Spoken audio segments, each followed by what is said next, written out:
C'est l'école, c'est l'école, toute la sainte journée montée descend. Est-ce que vous avez remarqué à quel point il était très difficile de comprendre les sous-titres qu'on a vus sur cette vidéo?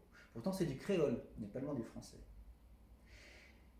Pour les sourds de naissance, ils sont 150 000 en France, pour 80% d'entre eux, dans toutes leurs interactions sociales, comprendre le français écrit est aussi difficile que ce qu'on a ressenti pour essayer de lire le créole.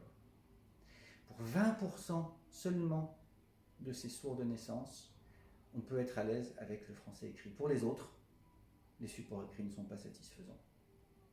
Donc les sourds s'appuient le plus souvent sur leur famille, leurs proches, ou sur des interprètes pour se débrouiller, pour les moments les plus importants. Mais au quotidien, pour l'éducation, pour l'emploi, pour la culture, pour les relations avec les administrations, pour l'information, pour les soins, mais ils restent seuls. Évidemment, c'est un problème pour eux, mais c'est aussi un problème pour tous ces acteurs de la vie sociale qui, depuis 2005, ont pourtant l'obligation de se rendre accessibles en langue des signes française. Synthesis va répondre aux besoins de l'un comme de l'autre. Alors au-delà des interprètes, qui sont d'ailleurs que 500 environ en France, et au-delà des supports vidéo, les technologies peuvent apporter un bout de la solution, et notamment les avatars signants. C'est pas nouveau, il en existe depuis une quinzaine d'années, parce que les avatars, ils sont flexibles, ils sont personnalisables, ils sont industrialisables, on peut faire évoluer les messages beaucoup plus facilement que si on devait faire appel pour chaque modification à un acteur. Ça existe depuis 15 ans et aujourd'hui on a une dizaine d'initiatives dans le monde qui existent, dont certaines plus intéressantes que d'autres. Notamment au Brésil, Hantok, une initiative d'avatar signant, notamment ce qu'on peut appeler le cousin de Hantok aux États-Unis, Sign Language Translator. On peut citer aussi MindRocket en Jordanie, CIMAX en Autriche, qui traite de plusieurs langues des signes différentes, et puis en France, citons aussi Keia. Sur toutes ces initiatives, ce qui est frappant, c'est que toutes restent au stade de prototype. Prototype d'ailleurs qui est plus ou moins bien réussi, plus ou moins bien accepté par les communautés sourdes. Et aujourd'hui, force est de constater qu'il n'y a pas d'offre commerciale sur le marché qui permette de l'accessibilité par des avatars signants en langue des signes. La raison pour laquelle ces initiatives peinent à se développer, elle tient du procédé de fabrication de ces énoncés. En fait, il y a deux façons de faire. Soit on fait une animation manuelle de l'avatar, posture par posture, soit on utilise les technologies de motion capture, vous savez, où on a des capteurs qu'on met sur un acteur qui joue devant nous. Dans un cas comme dans l'autre, à chaque fois qu'on veut énoncer une phrase nouvelle, il faut repasser devant la caméra, et ça prend du temps, et ça c'est trop cher. Ce qui manque en fait, ce serait une couche de traitement automatique des langues. Et c'est là que je dois vous présenter le joker de Synthesis. Bonjour, je suis Loïc Carvajan, mon signe c'est celui-là. J'ai réalisé une thèse en traitement automatique des langues, plus particulièrement sur la traduction automatique du français vers la langue des signes au moyen d'avatars. Pour pouvoir faire ce travail, il m'a fallu d'une part décrire très précisément les éléments de la langue des signes et d'autre part écrire cette langue pour pouvoir dialoguer avec la machine. Je vais tout de suite vous donner un exemple. Si en langue des signes je veux dire je te donne un verre, en français j'ai plein de petits mots, en langue des signes j'ai deux gestes, un verre et donner. Seulement ce n'est pas que deux simples gestes. Le verbe il est simple. Par contre donner, on a le lieu de départ, le lieu d'arrivée. Donc le lieu de départ c'est la personne qui donne, le lieu d'arrivée la personne qui reçoit, et puis il y a aussi la forme du verbe qui est mise dans le verbe donner. Si on avait un cachet, on l'aurait donné comme ça. Et puis si j'ai une caisse, je vais prendre les deux mains, je vais la donner, c'est une caisse comme ça. Et puis alors si la caisse est lourde, elle est lourde. Et donc il va falloir que je la donne en montrant qu'elle est lourde parce que je porte avec mes épaules. Si elle est légère, on rétrécit les épaules. On peut rajouter aussi des modalités de phrases. Par exemple, si c'est un impératif, on va froncer les sourcils. Donner. Si c'est une question, on va relever les sourcils. Est-ce que je te la donne? Donc c'est autant d'éléments qui viennent s'amalgamer, comme on dit sur le geste. Et tout ça, il a fallu l'écrire. Ça a été le premier travail de ma thèse. Et sur cet exemple de caisse lourde, si on la déplace du garage à la cuisine, on voit sur l'illustration combien les éléments sont imbriqués et toutes les relations qu'il peut y avoir entre les signes. Et ce schéma-là montre toute la complexité. On a des lieux, les préfixes et les suffixes sont les lieux d'ancrage du geste, donc qui vont donner des indications à l'avatar, où il faut commencer le geste, où il faut le terminer. On a des indications de forme, la forme en OO qui se transmet d'un geste à l'autre, et cette forme-là, il va falloir aussi la donner à l'avatar pour qu'il puisse réaliser correctement le geste. Et tout ça, j'ai pu l'écrire de manière très linéaire. Une fois l'écriture de la langue des signes mise au point, la deuxième partie de mon travail a consisté à trouver la manière de bouger l'avatar à partir de ces éléments issus de l'écriture de la langue des signes. Voici donc l'avatar qu'on avait développé avec Orange Labs, qui permettait à partir d'une phrase en français d'avoir la traduction en langue des signes.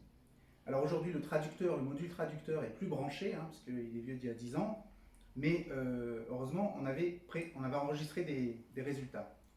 Et donc sur l'exemple de « je te donne un verre », vous voyez qu'on a la phrase qu'on aurait écrite en français ici, « je te donne un verre », qui donne cette traduction en langue des signes, vers 1-A donné, etc., etc.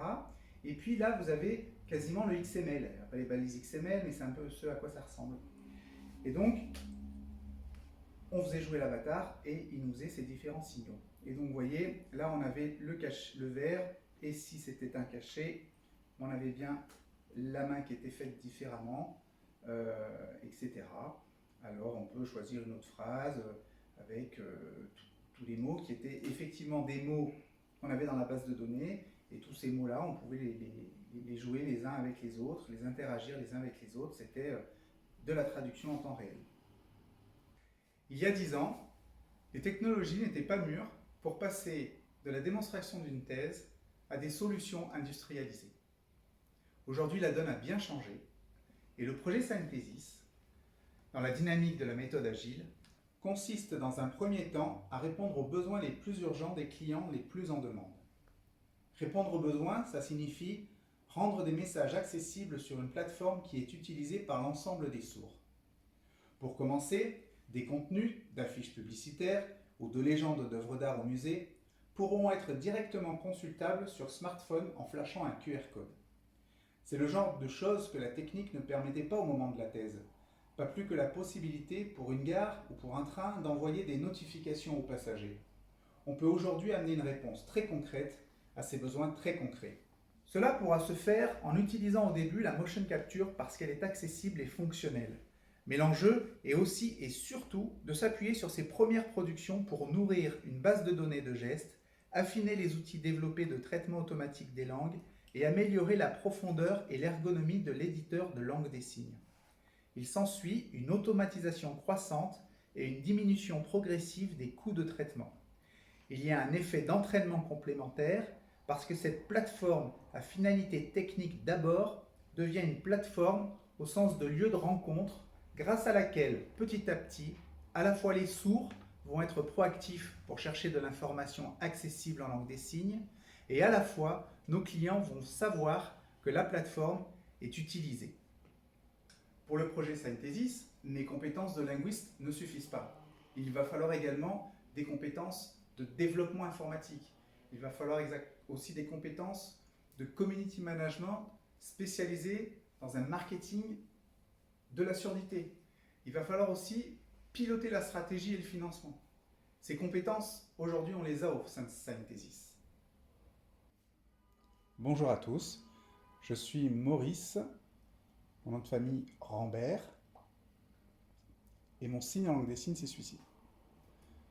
Alors, je suis informaticien, je travaille dans l'entreprise Amadeus comme développeur informatique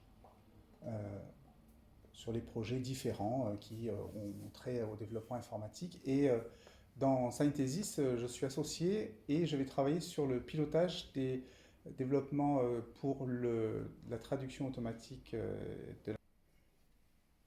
Bonjour à tous, je me présente, je suis Jérémy Arnal. Mon signe en langue des signes, c'est celui-ci. Moi, j'ai beaucoup voyagé à travers le monde avec une expérience de rencontres des différentes écoles, des différentes communautés de sourds. Donc, je connais bien la communauté sourde internationale. Je suis formateur de langue des signes aussi depuis plus de 10 ans à peu près. J'ai également travaillé sur la mise en place d'une application en Australie autour de la langue des signes australienne. Maintenant, en tant qu'associé au sein de Synthesis, je vais piloter le développement de la communauté sourde. Je vais être community manager pour essayer de... La partie émergée et visible du projet Synthesis, au démarrage en tout cas, ce sera cette plateforme numérique utilisée par les sourds. Pourtant, ce ne sera pas eux nos clients. La plateforme doit être gratuite pour eux. C'est la condition d'ailleurs à laquelle, avec l'aide de Jérémy et son implication dans la communauté sourde, elle y sera diffusée assez facilement, très massivement. Nos clients, ce seront donc ces entreprises et ces administrations qui doivent rendre leur message accessible en langue des signes.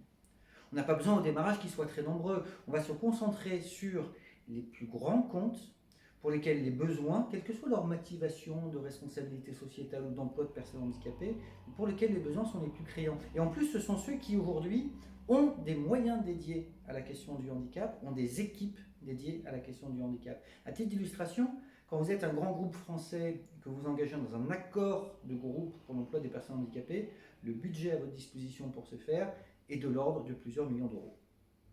Petit à petit, le niveau progressif d'automatisation de la production des contenus rendra la solution économiquement accessible pour un nombre croissant de demandeurs.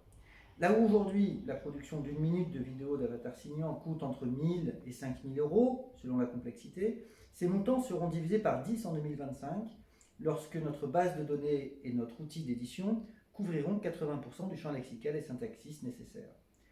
Le nombre de clients pourra aisément passer de 10 en 2021 à 500 en 2025 pour générer alors un chiffre d'affaires estimé à 1 600 000 euros. La première étape du développement de Synthesis, c'est donc à la fois répondre aux besoins de nos premiers clients tout en commençant à construire cette plateforme numérique, la base de données des signes qui va avec, l'éditeur de langue des signes. C'est pour cette première phase qu'on a besoin de vous. On a besoin de vous, évidemment, parce qu'il va falloir financer un certain nombre d'étapes de recherche et développement autour de ces enjeux technologiques. Recherche et développement et protection industrielle aussi, puisque autant on ne peut pas prétendre mettre un brevet sur la langue des signes, autant cet éditeur et son ergonomie sont protégeables. Mais au-delà de ça, ce qui nous motive à candidater à l'incubateur Label de Mai, c'est quand même aussi et surtout cet écosystème à la fois techno et d'animation qui, vous l'avez compris, est une valeur stratégique pour notre développement. Et puis, qui sait, c'est sans doute grâce à vous aussi qu'on arrivera à identifier certains de nos premiers clients, peut-être même que vous avez déjà en tête une ou deux personnes que vous pourriez nous faire rencontrer à cet effet. Après cette première étape, les perspectives seront d'autant plus enthousiasmantes. Sur deux axes. Le premier, ça va être toutes les perspectives qui seront ouvertes autour du deep learning et du machine learning. Aujourd'hui, ces technologies ne fonctionnent pas par manque de corpus étiqueté, mais demain, nos travaux nous permettront de travailler le sujet. De la même manière, nous pourrons évidemment proposer notre éditeur et tout notre savoir-faire à un niveau international. C'est sans doute quand la technologie est au service d'enjeux sociétaux, au service de l'être humain, qu'elle trouve tout son sens. Merci beaucoup de votre écoute.